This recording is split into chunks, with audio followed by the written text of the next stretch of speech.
I'm say. It's the brain. It's the brain. Okay, I'm gonna nerd out with you guys for a second, because both of I'm such a huge Harry Potter fan. I've read them multiple times. I believe you. Yes, I love it, and I love that you guys are such big fans too. But when you were reading, because there were so many little nuggets and Easter eggs as I'm watching the movie, where it's like, oh, did everyone see that? Like, did you see that? Where it's like almost like if you're not looking, you miss it. Like when you were reading the script and even go back and watch the movie, what did you like geek out on the most? As like when I saw the Sorcerer's Stone, I was like, did everyone see that? Oh my gosh, I know. I was just like, and my friend was like, what?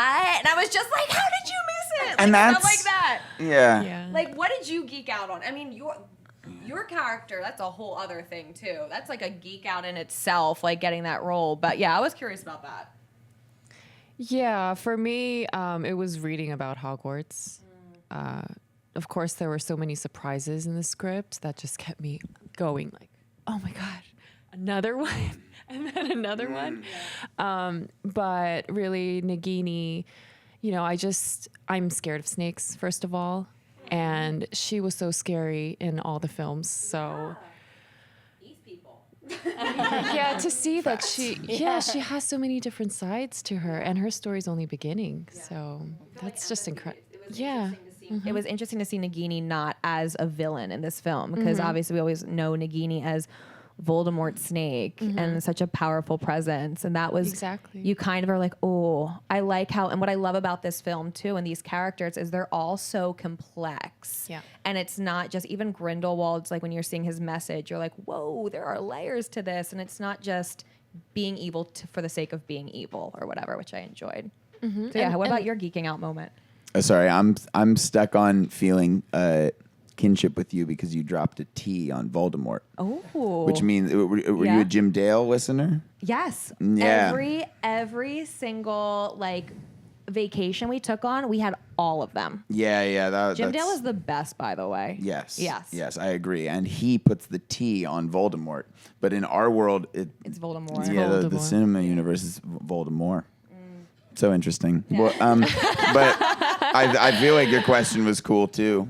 Geek out moments, things I geeked out. I mean, Claudia Kim as Nagini for me really is the crowning jewel of the film. Yeah. I just think like the extraordinary level of compassion that Claudia brought to that character, and I think it's fascinating. I think even like our sort of anthrocentric vision of an animal that was like, attached in all of these ways to the Dark Lord, and who, but we don't know the reality of that animal, right? And it's fascinating even, I think, that we're like, oh, like Nagini, like who ate people and stuff, but yeah, like that's a snake who would eat a person under, if that snake was someone's pet, even when we thought it was an animal, why are we ever judging Nagini? Why are we ever judging anyone? Starts to become like a question in the rolling verse in such a great way, and I think that Claudia illuminated that with this by making Nagini as we know her in this film. And I think it was so great that for my audition, they didn't mention that she's meant to be this Maledictus or Nagini. It was just this scene about Credence. Of course, I knew that, but this other girl who's beautiful and she's vulnerable and she's just so broken, and yet she has this compassion and protectiveness almost, and that's what I saw in that scene. You guys were fantastic. So just want to tell you congratulations on that. It was pretty Fantastic is our favorite adjective. Followed by It's impossible to avoid. It's literally impossible to avoid. It turns out it's one of the words people just say the most. That's what you notice on this run. Yeah. The thing. Yeah. That's the opposite of how I feel, but I respect